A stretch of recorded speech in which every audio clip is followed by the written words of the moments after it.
No, no, I don't want to do it. I don't want to do a Halloween bit. Well, what? Do you have some great idea?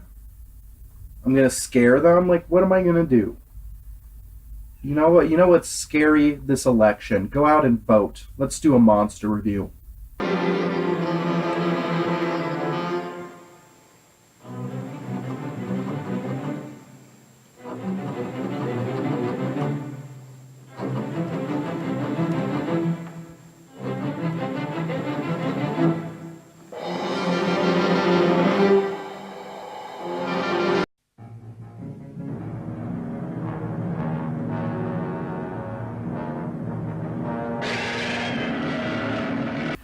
Kaiju friends, it's me, the Kaijuologist. Got a movie to talk about.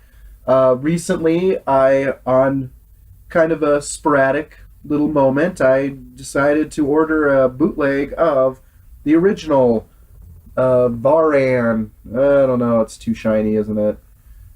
Yeah, this is the Japanese cut. Um, Unfortunately, a lot of people, if they've seen this monster at all, have seen the American version, which is something dumb like Baran, the unbelievable, the fantastic Baran. I forget. It's stupid. It's terrible. It's a really terrible movie. They kind of tried to do that thing they did with King of the Monsters, where they splice in a bunch of American actors. You don't watch it. It's terrible. It cuts out anything that's good about this movie, and unfortunately, there's not a whole lot that's good about this movie. It's a very 50-50 here, folks. So tonight, sit back, grab a drink, let's have some fun. Let's cover Varan. So this sucker, this is a 1958 production. As I recall, we have most of our production team, the standards here. What's weird about this film is this was not supposed to be a theatrical release. This was initially a joint project between some American company and Toho, and it was designed to go like right to television, which is weird for 1958. I don't understand what that business model was, but what it was not tenable. It ended up falling apart, and Toho, I get the impression, was just left with a bunch of groundwork, a bunch of solid foundation for a kaiju film that they didn't really know where to go with or what to do with, and so they schlocked it together at the last minute and got it out into the theaters. Varian's a very interesting member of the broader kaiju community. He has this film, and he has all of like 3 seconds in Destroy All Monsters, and that's all we've ever really seen from this kaiju. And it's a real shame. I've always thought, like, he's so unique. Certainly for melee battles, get him into a melee battle at some point. And yet, when you see this movie, you kind of understand why Toho just didn't really think to do anything with it. I'm guessing his Destroy All Monster appearance probably had more to do with the fact that the suit wasn't in great shape. I mean, that's almost 10 years later. It might have also just been kind of a cute little nod to, like, remember when we did this one weird little film completely out of the blue? That was us, Varan. Oh, so when I said this is kind of a 50-50 film, the problem and the thing that's frustrating is it could have been a pretty good movie. The special effect work is top notch. Looks great for its time period. Ifukube knocks it out of the park. I had no idea. I had no idea this is one of his best scores, maybe in his whole career. And it's also the point where he comes up with so many distinct themes that you hear later on in the series. So much of his catalog started with this film. Who knew? I didn't. The monster himself is interesting, is well executed. The suit is really pretty good. It's a fun suit. And yet, unfortunately, it's all those technical aspects don't make up for the fact that the human element is basically just a lazy abortion. I mean, it's Showa Gamera bad, folks. It's not as annoying because we're not trying to do character development for a bunch of little kids, but there is no character development. To suggest that there is an insult to the very art of character development. I think the more interesting part about this film is honestly it's like this giant grab bag of ideas that Toho just didn't execute all that well, but end up using very effectively down the road.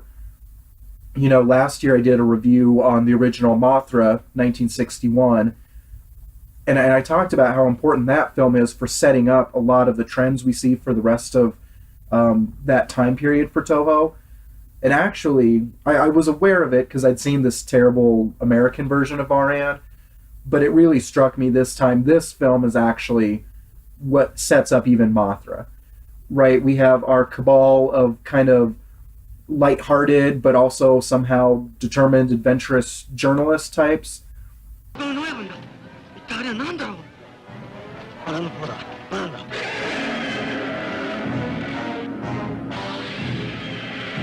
I mean, the only three characters I think I was supposed to care about are all journalists. You have this whole clash of the cultures. You know, the natives of this island really don't want people going into the Forbidden Valley and stay away from Varan, who they've got a name for him. He's like the god Baragdadi something. I don't, they have a different name. It was probably one of the points of translation that got mixed up too, I'm thinking, because it was like the first part of his name was Barandada something, and I think the translation, we swapped the B for the V and he becomes Varan. I don't know, it's weird. And again, none of this is fleshed out. It's all really, really just blown over. No one cares about anything. And it's boring. I hate to admit, like, it is just an insanely boring human element because there's very little to tie you to any of these characters or make you care. In fact, the film seems to just, for about half an hour, forget that these were even your leads that you were supposed to worry about. At the very end, our dashing male reporter, his final little clincher for some sort of a character arc is that he drives a truck out onto like an airport tarmac, parks it under Varan to try and blow up the monster and get Varan to go away. Doesn't work. He runs away and he lives, and his plan to be a hero doesn't do anything or have any consequence in the movie. That's how frustrating this movie is. Structurally, too, it's just a mess. Mostly because it is very much suggested that if nobody had ever gone to explore this island or explore the little valley that the natives have fenced off, none of this movie would have happened. Varan, once they discover Varan's there, it's the military who moves in on the island, starts attacking him. They like poison his water or something to get him to come out of the lake. And then he attacks Tokyo. He would have been just fine. They could have maybe even sent in people to study him. Who knows? If people had just left the damn monster alone, there was no problem for this film. And yet it's all just forced, and it's one of those movies where we need something to happen, so A leads to point D, and don't worry about B and C in between.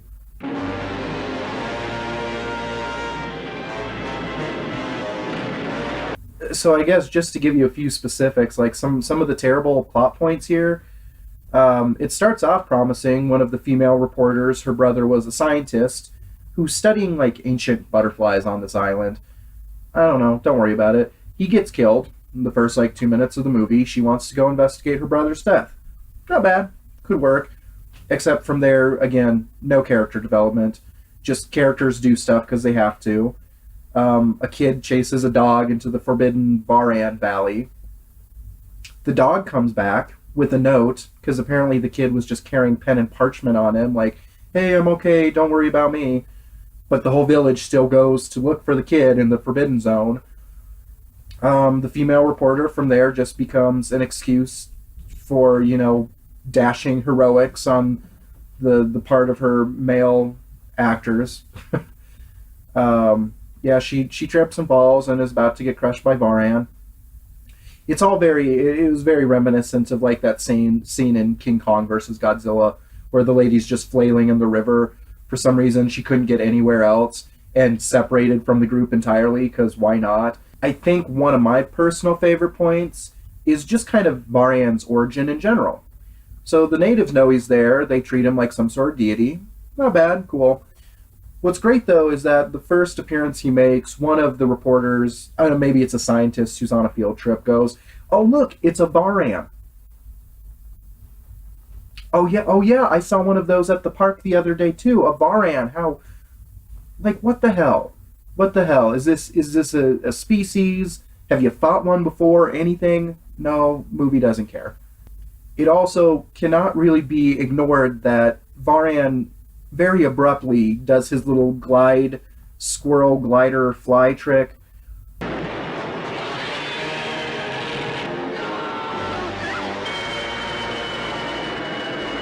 It doesn't actually look all that bad, special effects wise. What's crazy about it, and maybe I was just getting bored and missed this at some point in the little subtitles, no one ever brings it up.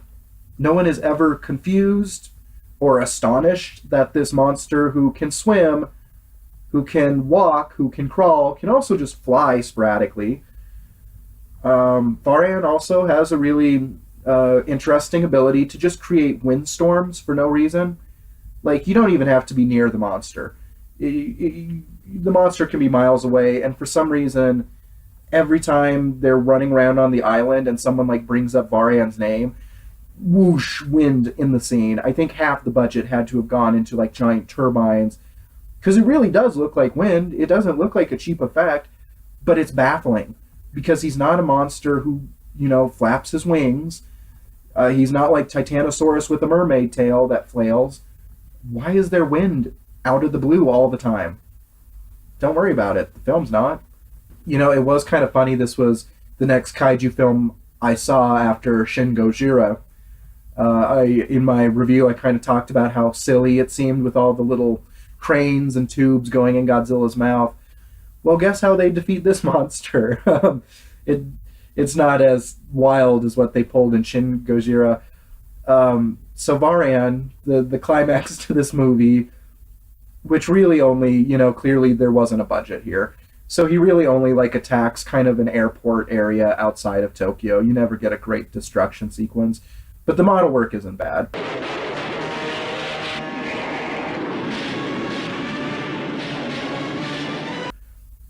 Anyway, so they have a scientist who has been working on a new type of bomb specifically to blow up dams.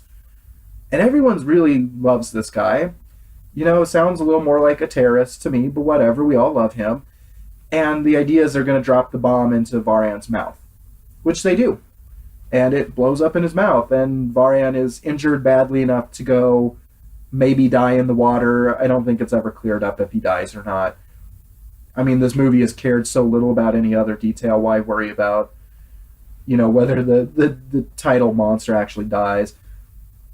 But you get a really great speech from one of our mini scientists we don't give two fucks about, who just kind of walks up to the bay with the whole group, and it's all, cinematic and very pretty looking, and he utters some absolutely bullshit quick speech about like, well, humans live another day. We did it, and who knows what terrible consequences are in the waters. It's like, yeah, dude, who knows? And you know what? Maybe the next time you find one of those terrible monsters, just leave it the fuck alone, and there will be no problem. Ugh. I think one of the things that's kind of hard about this kaiju is, I've always thought Varan's so interesting, but he's so unspecific, and by that I mean it is a problem that comes up with art projects, with entertainment projects. You have to keep kind of a narrow focus, because when you try to create something that's all things to all people, it ends up failing at everything. And in that way, I mean, Varan himself isn't necessarily a failure, but it might have been that this is a kaiju maybe a little ahead of his time. You think about how crazy some of the kaijus in the 70s got. I mean, even Titanosaurus is maybe a perfect example of a little more traditional practical kaiju, but still kind of weird. Because think about Varan for a moment. I mean, the only other two kaiju films they've really knocked out are Godzilla and Rodan. And then we have Varan, who can crawl on all fours. He can stand upright and walk like Godzilla does. He can swim. He can fly. He can do all this stuff. None of it's ever really discussed or explained. The whole motif of him being the island god vanishes the second he leaves the island and just beelines for Tokyo, because why not? it's a missed opportunity in so many ways. It's disappointing because the truth is the design is excellent, the suit is excellent. Um, one of the things I bring up in a couple of my reviews, and something I thought Toho was particularly good at in this time period, is creating a monster design that's intimidating. There's a ferocity, there's an kind of an animalistic quality to them, but there's also something sympathetic. There's that larger idea of kind of the soul behind the monster, and Baran suit's great in that way. He has, even more so than Godzilla or Rodan, these giant expressive eyes, and it's just a shame they didn't. This project was so slapdash. Okay, so I complained about the negatives. The plot is beyond frustrating. The acting's not that great. There is absolutely no character development. Okay, that said, if we want to play devil's advocate, why it's a good movie to see. Um, Really, the special effects work around Varan is pretty exceptional. Obviously, it's weird that they just pulled off Rodan, I think 2 years earlier, in color, and then this film's back to black and white. Clearly a budgetary issue, but it actually, I think it helps. I'm not sure this movie would have looked as good in color. I guess then my favorite part then comes down to the score. Um, if you're a fan of his work, his score alone is maybe worth the price of admission here, folks. Um, I'm going to bring up really quick, we're going to do a little contrast for you for these two themes. I have always thought of this as Rodan's theme. This is what Rodan does when he comes on, and you'll hear this version.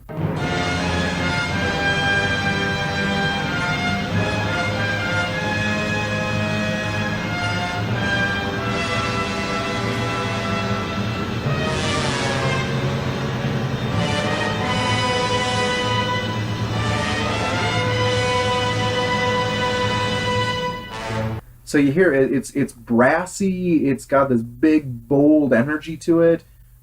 But then, check this out.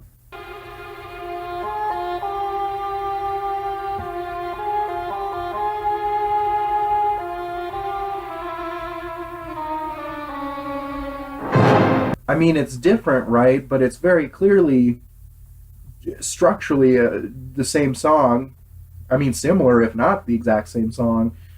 But I like how soft and mystical it is. Likewise, there's some military marches in this film that I don't think come up again until like Destroy All Monsters. The I don't know why this project works so well for Ifukube.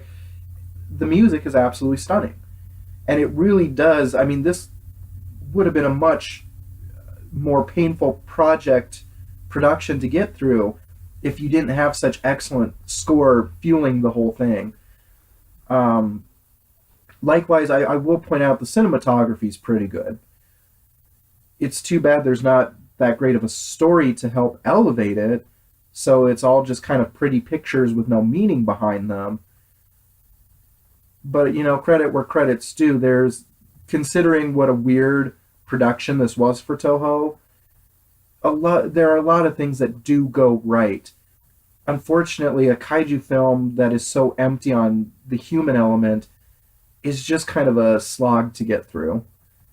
I mean, this movie I think is just barely 80 minutes, and I couldn't believe how quickly it was losing my attention. The second Varan's not on screen, and then even then there's a chunk in the middle where it's like him swimming and the model boats are attacking. It looks great, but what are the stakes? What do you care about? I don't know. Okay, so to wrap this up, this is not going to be every fan's favorite movie. And certainly if you're introducing someone to the kaiju genre, skip this one. It's not the right one.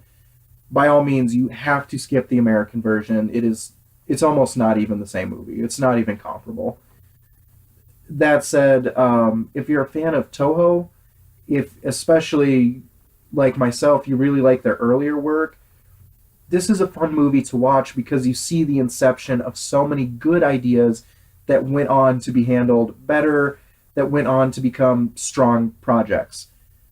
I mean, the whole idea with the reporters. We even have a goofball reporter who's very clearly feels kind of like the prototype for that Zenshan character that we get in Mothra, who steals the whole movie.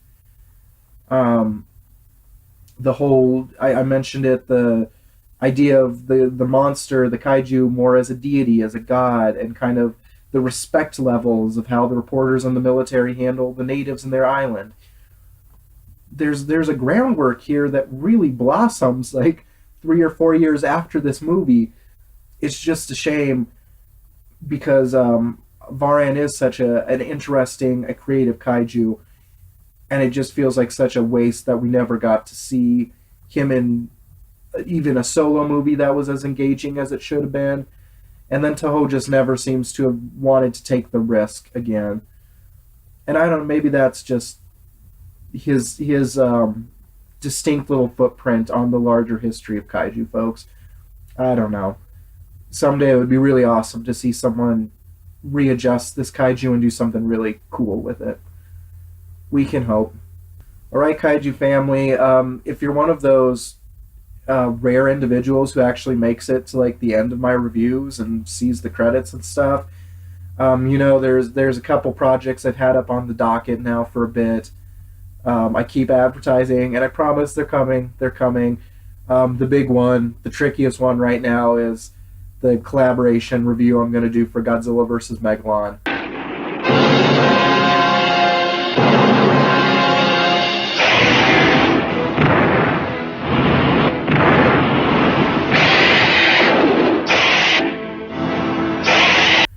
It's still happening. It's just a matter of scheduling, folks. As this season for my channel wraps up, I really want to hit up King Kong vs. Godzilla before we're finished. That was the first kaiju film I ever saw, so I feel like I gotta touch it at some point here.